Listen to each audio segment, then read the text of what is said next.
அஸ்ஸலாமு அலைக்கும் வரஹ்மத்துல்லாஹி வபரகாத்துஹு. வாங்க ஃப்ரெண்ட்ஸ், வழக்கம் போல் சாப்பாடு. பசங்க இருக்கும்போது நல்லா இருந்தது சாப்பிட, பிற பசங்களோட சாப்பிட.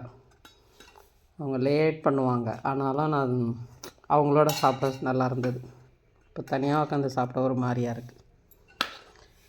இது பீட்ரூட் பாசிப்பருப்பு போட்ட குழம்பு. நம்ம துவரம் பருப்பு போட்டு வச்சா கூட நல்லாயிருக்கும் பீட்ரூட் குழம்பு.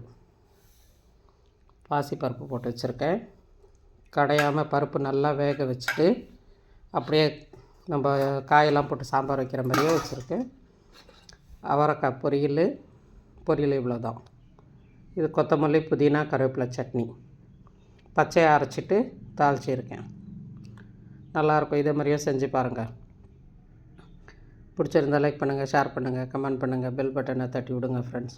எல்லோரும் நலமாக இருக்க வேண்டும் என்று அல்லாஹ்விடம் துஆ செய்கிறோம்.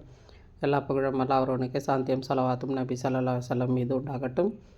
இன்றைக்கி பிறந்த நாள் கொண்டாடுற, திருவிழா நாள் கொண்டாடுற அனைத்து நல்ல உள்ளங்களுக்கும் அல்லாஹ் தஆலா அவங்க கேட்குறத விட அதிகமாக கொடுக்கணும்னு துஆ செய்கிறேன். அஸ்ஸலாமு அலைக்கும் வரஹ்மத்துல்லாஹி வபரகாத்துஹு. ஜஸாக்கல்லாஹ்.